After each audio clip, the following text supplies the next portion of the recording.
નમસ્કાર દર્શક મિત્રો, હું મીરા પંડ્યા ગુજરાત સન ટાઈમ્સ ન્યૂઝમાં આપનું હાર્દિક સ્વાગત કરું છું। વડોદરા શહેરમાં અકોટા વિસ્તારમાં રહેતી પ્રેરણા કોલ એ વિવિધ ક્ષેત્રમાં પરિવારનું નામ રોશન કર્યું છે। પ્રેરણા કોલ પારુલ યુનિવર્સિટીમાં ડોક્ટર ઓફ ફાર્મસીમાં પ્રથમ વર્ષમાં અભ્યાસ કરી રહી છે। પ્રેરણા કોલ વિવિધ ક્ષેત્રમાં જેમ કે Bharatanatyam, rifle shooting, swimming, NCC કેડેટમાં તાલીમ લેવી, ગરબા અને યુટ્યુબ ઉપર મોટિવેશનલ વિડીયો મૂકી સમાજને પોતાના વિચારો રજૂ કરે છે। પ્રેરણા કોલે બરોડા હાઈસ્કૂલ, ગાંધીનગર ગૃહ ખાતે, સયાજીનગર ગૃહ ખાતે અને વિવિધ ધાર્મિક કાર્યક્રમોમાં ભરતનાટ્યમનું પરફોર્મન્સ આપ્યું છે। मैं प्रेरणा कौल हूँ। मैंने मेरा schooling Delhi public school Vadodara Kalali में किया था। मैंने मेरा 10th वहाँ तक किया था और फिर मैंने अपना 11th 12th Baroda high school Alkapuri से किया। अब मैं फ़िलहाल फार्मडी कर रही हूँ, that is doctor of pharmacy, Parul university Vadodara से। और आज आप मेरे बारे में मेरे बहुत सारे पैशंस जान पाएंगे। मेरे कई सारे हॉबीज़ हैं, उसमें से सबसे मेरा दिलचस्पी मेरे जिसमें है वो है भरतनाट्यम। वो एक डांस फॉर्म है जो बहुत ही ज़्यादा पुराना है। वो एक तमिलनाडु ओरिजिन डांस फॉर्म है जो मैंने अपने बचपन में, मैंने 2nd स्टैंडर्ड में मैंने भरतनाट्यम सीखना स्टार्ट किया था और मैंने 6 इयर्स अपने कंप्लीट किए अंडर गुरु शिवा सर। और अभी मैं उसमें फ़िलहाल आगे बढ़ रही हूँ। भरतनाट्यम को लेके मेरे मन में बहुत ही दिलचस्पी है क्योंकि वो एक्चुअली बहुत ही ज़्यादा पुराना और बहुत ज़्यादा गॉड से रिलेटेड है। मेरी जो फैमिली है वो एक बहुत ही स्पिरिचुअलिटी और रिलीजियस बहुत ही ज़्यादा है वो। और वो अपने गॉड से, मतलब मैंने बचपन से ये सीखा है कि हमें हमेशा हमारे गॉड के साथ कनेक्ट रहना चाहिए। भले ही हम छोटे हो, हम बड़े हो, कभी भी हमें हमारे भगवान को नहीं भूलना चाहिए। और आजकल की जनरेशन में अगर देखें तो हम दूसरी सारी चीज़ों में इतने ज़्यादा लगे हुए हैं, हम इतने ज़्यादा बिजी हैं कि हम दूसरी चीज़ें जैसे कि स्पिरिचुअलिटी है, रिलीजन है, हमारे घर के प्रति जो हमारा भाव है, हम उससे कनेक्ट ही नहीं कर पाते हैं। पर अगर हम जैसे भरतनाट्यम में कोई भी डांस फॉर्म आप ले लीजिए जो इंडियन कल्चर से रिलेटेड है, तो आप बहुत कुछ सीख पाएंगे। एक चीज़ होती है फोकस एंड डिटर्मिनेशन। जब आप इस चीज़ को अपने अंदर ले लेना तो आप कुछ भी चीज़ कर सकते हो, फिर चाहे वो डांस ही क्यों ना हो, कोई भी चीज़ आपके लिए फिर आसान हो जाती है। मेरे लिए भरतनाट्यम बहुत ही दिलचस्प रहा है क्योंकि मैंने बचपन से ही मृणालिनी साराभाई को अपना इंस्पिरेशन माना है। और अभी जो मैंने फ़िलहाल में एक आरंगेत्रम किया था भरतनाट्यम के तरफ से, उसमें जितने भी आर्टिस्ट थे वो सारे मृणालिनी साराभाई के अंडर उन लोगों ने काम किया है। तो मेरे लिए बहुत ही अच्छी बात थी, मतलब मैंने बहुत कुछ सीखा था उस टाइम पे उनसे। और आजकल की जनरेशन, मतलब मुझे भी पता है बहुत सारे हम दूसरी चीज़ों में लग जाते हैं, फ़ोन में हम बिज़ी होते हैं, बट अगर हम ये सारी चीज़ों पे ज़्यादा फोकस करेंगे तो फिर वो हमारे लिए बेहतर होगा। अगर एनसीसी की बात करें तो यहाँ पर राइफ़ल शूटिंग की भी बात आती है। अब मैंने मेरा NCC that is national cadet corps, जिसको कहते हैं एकता और अनुशासन, यूनिटी एंड डिसिप्लिन, मैंने स्टार्ट किया था 8th स्टैंडर्ड में। 8th स्टैंडर्ड से लेकर 10th स्टैंडर्ड तक मैंने डीपीएस में किया था, दिल्ली पब्लिक स्कूल में, जहाँ पर मैंने अपनी स्कूलिंग की थी। मैंने वो संजित सर के अंडर किया था जहाँ पर मैंने बहुत सारी चीज़ें सीखी, जहाँ पर ऑफ कोर्स डिसिप्लिन तो आता ही है, अनुशासन जिसको कहते हैं। मैंने वहाँ पर बहुत सारी चीज़ें सीखी थी और सबसे ज़्यादा वो कहते हैं ना कि हर एक के लाइफ में एक टर्निंग पॉइंट आता है जहाँ से वो बहुत कुछ सीख लेते हैं, जहाँ से उनका पूरा माइंडसेट चेंज हो जाता है, वो मैच्योर हो जाते हैं, वो बहुत सारी चीज़ें सीख लेते हैं। तो मेरे लिए एक पॉइंट था जहाँ पर, मतलब जब तक मैं 10th में थी, नहीं 9th में थी आई गेस, हाँ, तब तक मैंने ये एनसीसी 10th तक किया था। पर जब मैं 9th में थी तब मैं एक संजय ठाकुर सर से मैं मिली थी जो मेरे डीपीएस में थे, और उन्होंने मुझे एक कैंप के बारे में बताया था जो एक सर्बिया कैंप था। उसमें बहुत सारी अलग अलग एक्टिविटीज़ थी, बट उन्होंने मुझे सबसे ज़्यादा फोकस करवाया था वो था राइफ़ल शूटिंग पे, जो मैंने सिर्फ 1-2 बार किया था, वो भी राजपिपला के कैंप जो मैंने अटेंड किया था राजपिपला में एनसीसी के द्वारा। उसके बाद मैंने ये सर्बिया का कैंप अटेंड किया। मैं बहुत ही डरी हुई थी कि मतलब मैं कैसे अकेले मैनेज करूँगी और सब कुछ, लेकिन मेरे साथ और दूसरे बच्चे भी थे जो 7th 8th के थे, 6th के भी थे। जो अकेले अपना बैग सूटकेस सब कुछ लेके आ रहे थे और जिनसे मैंने बहुत सारी चीज़ें सीखी कि इतने एज पे भी जब आप किसी चीज़ को लेके डिटर्मिन्ड हो तो आप कुछ भी कर सकते हो। तो उस टाइम पे मैंने राइफ़ल शूटिंग स्टार्ट किया था और वहाँ पर मैंने 10 डेज़ का एक कैंप अटेंड किया और मैंने वहाँ पर स्नाइपर चलाया था, एयर पिस्टल चलाया था और एयर राइफ़ल चलाया था। वहाँ पर मैंने कंपटीशन भी अटेंड किया था, that was under international rifle shooting और उसमें मुझे 2nd पोजीशन आया था। और उसी दौरान मैंने अपना एनसीसी कंटिन्यू किया था 10th में, उसको JW कहते हैं, जूनियर विंग ऑफ वुमेन। वहाँ पर मैंने अपना एनसीसी किया था, जहाँ पर मैंने राजपीपला में अपना कैंप अटेंड किया था। मैंने सीनियर्स से बात की थी, मैंने बहुत सारे एक्टिविटीज़ में भी पार्ट लिया था। वहाँ पर हमें सुबह सुबह 4 बजे उठाते थे और हमसे रन करवाते थे पूरा ग्राउंड, हमें बहुत सारी चीज़ें एक्टिविटीज़ सिखाते थे। और अभी फ़िलहाल जब मैं पारुल में हूँ, पारुल कॉलेज 1st ईयर में हूँ, अभी भी मैं अपना एनसीसी कंटिन्यू कर रही हूँ क्योंकि वो एक मेरा बहुत ही स्ट्रॉन्ग पैशन है, उसमें ही मुझे आगे बढ़ना है। तो अभी मैं फ़िलहाल वो पारुल में कंटिन्यू कर रही हूँ और मैं एज अ SW वहाँ पर कर रही हूँ, that is senior wing of women.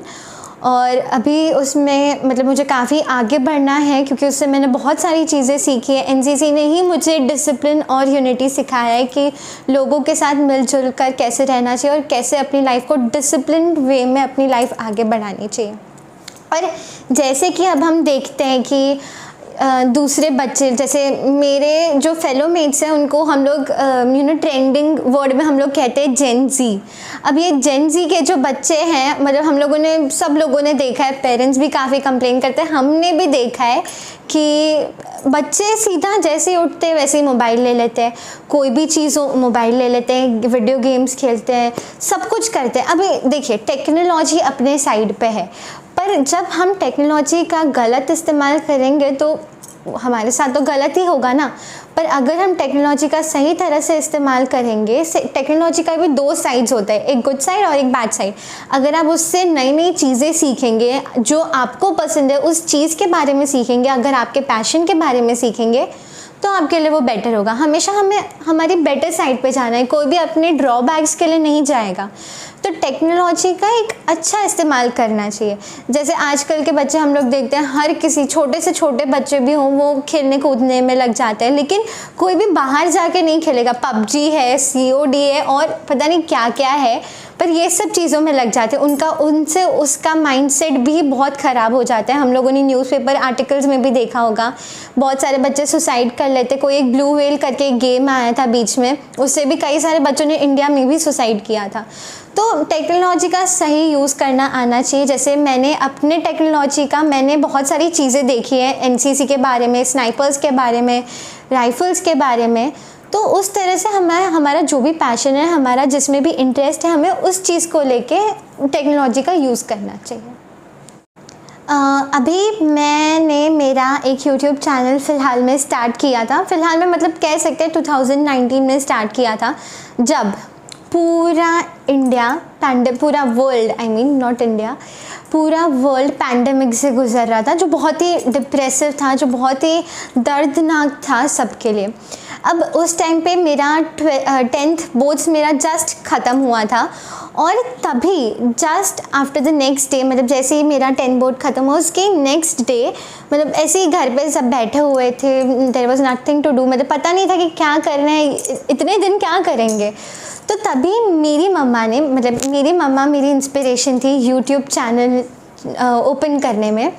तो मेरी मम्मा ने मेरे को जस्ट रैंडमली बोला कि अभी ऐसे ही टाइम पास कर रहे हो तो एक वीडियो शूट करो, and that was very amateur. मैं बिल्कुल भी मैं इतनी वो नहीं थी कि कैसे करना है, क्या करना है, एडिट करना है, कुछ भी नहीं पता था। वो मैंने एक रैंडम वीडियो बनाया था और वो एक टॉपिक पे था, never give up on yourself. मुझे अभी भी टॉपिक याद है, मैंने उस पे बनाया था। और उसके बाद धीरे धीरे जैसे ही वो पैंडेमिक का पूरा साल ऐसे ही चला गया था, तो मैंने धीरे धीरे हर एक वीक में मैं वीडियोस अपलोड करती गई। और अब मैं काफ़ी एक कह सकते कि अभी मैं बहुत अच्छे भी तो नहीं, पर एक बडिंग पोस्ट पे पहुंच गई हूँ यूट्यूब के, जहाँ पर मैं वीडियोस बनाती हूँ, मोटिवेशनल वीडियोस बनाती हूँ, डांस वीडियोस बनाती हूँ और ट्रैवल व्लॉग्स भी बनाती हूँ। वो मैंने एक पैंडमिक को, जहाँ पर बहुत सारे लोग बहुत कुछ से गुज़र रहे थे, मैंने वहाँ पर कुछ ऐसा किया क्योंकि मुझे कुछ पता नहीं था कि क्या करना है इतने टाइम पे। तब मेरी मम्मा ने मुझे बताया कि ये चीज़ करो, और जिससे मुझे पता चला कि मेरे प्लस पॉइंट्स कहाँ पर है। जहाँ पर हमें ऐसा था कि हम एकदम वीक हो जाएंगे, पता नहीं है कि कब कौन कहाँ चला जाए, कुछ नहीं पता था। तब मैंने उसको अपना स्ट्रेंथ बनाया और तब मैंने अपना यूट्यूब चैनल स्टार्ट किया। मेरे चैनल का नाम है प्रेरणा कॉल, और आप @ करके आप सर्च करोगे प्रेरणा कॉल तो फिर वो आ जाएगा। मैं अभी काफ़ी सारे वीडियोस बनाती हूँ उस पर, और जिसकी वजह से मेरी पब्लिक स्पीकिंग स्किल्स बहुत अच्छे से डेवलप हुई है, शायद तक जहाँ तक मैं जानती हूँ। क्योंकि पहले 10th तक मैं बिल्कुल भी अच्छा नहीं बोलती थी, बट अभी जब से मैं यूट्यूब चैनल मैंने खोला और मैं यूट्यूब के वीडियोस बनाती हूँ, तब से मैं कैमरा के सामने बोल पाती हूँ बिना हेजिटेट हुए। मैं कुछ भी कर पाती हूँ। मेरे को अगर एक क्राउड के सामने खड़ा कर दो, मैं कुछ भी बोल लूँगी। बट वो मैंने अपने एक वीक पॉइंट को, जहाँ पर मुझे कुछ भी पता नहीं था कि क्या करना है, और जहाँ पर सब लोग बहुत डरे हुए थे, और जहाँ पर टाइम बहुत वेस्ट हो रहा था, बहुत पास हो रहा था टाइम, वहाँ पर मैंने उस टाइम पे उसको यूज़ किया। तो आप भी अपने टाइम को अपनी लाइफ में ऐसे यूज़ कर सकते हो जिससे वो अच्छे से यूटिलाइज़ हो और आपका प्रोडक्टिव काम हो। आप जो चीज़ करना चाहते हो वो ऑन टाइम हो और आप उससे अच्छी चीज़ें सीख पाओ। मेरा सबसे पसंदीदा स्पोर्ट्स स्विमिंग रहा है बचपन से ही।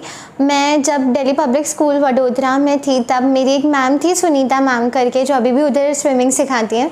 उन्होंने मुझे बचपन से ही उधर स्विमिंग सिखाया था, और उन्होंने मुझे बहुत ही ज़्यादा मोटिवेट किया था स्विमिंग कॉम्पिटिशन्स में पार्ट लेने के लिए। मैंने उसमें बहुत कुछ आगे तो नहीं किया था, पर मैं डिस्ट्रिक्ट लेवल में मैंने उसमें किया था। मैंने विबग्योर स्कूल में बहुत सारे कॉम्पिटिशन्स जीते हैं। दिल्ली पब्लिक स्कूल में भी जितने भी प्राइवेट कॉम्पिटिशन्स होते थे, इंटर स्कूल इंट्रा स्कूल, मैंने सब किए हैं।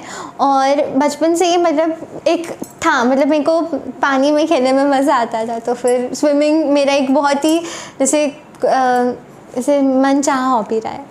तो मेरी जो फैमिली है वो एक पब्लिक सर्वेंट को बिलोंग करती है, बहुत सारे उसमें पब्लिक सर्वेंट्स हैं, और मुझे उसी में जाना है। मुझे एक अच्छा सिटीज़न बनना है, मुझे नेशन को सर्व करना है। और मेरा बचपन से ही एक ड्रीम है, मुझे डिफेंस ज्वाइन करना है। उसमें चाहे कोई भी हो, आर्मी हो, नेवी हो, एयरफोर्स हो, और उसमें मुझे अच्छा करना है। मेरे को बस नेशन को सर्व करना है। जब भी मैं कोई भी आर्मी ऑफिसर, कोई भी नेवी ऑफिसर या फिर किसी भी डिफेंस के सोल्जर को देखती हूँ, तब कहते हैं ना, गूज़बम्स आ जाते हैं, मेरे रोंगटे खड़े हो जाते हैं उनको देख के, उनके बारे में सोच के कि उन्होंने पूरे देश के लिए सिर्फ उनकी फैमिली को ही नहीं, उन्होंने खुद को भी त्याग दिया। और वो सोच के ऐसा लगता है कि जब वो कर सकते तो हम क्यों नहीं कर सकते, क्योंकि सिर्फ उनकी वजह से ही तो हम रात को सो पाते। अगर वो नहीं होते तो फिर हम चैन से सो नहीं पाते। तो बस वैसा ही बनना है, और बस यही चाहती हूँ कि पूरी दुनिया ऐसी हो कि वो नेशन को सर्व करे, क्योंकि ये दुनिया ने हमें बहुत कुछ दिया है, तो हमें भी उसे कुछ तो देना चाहिए।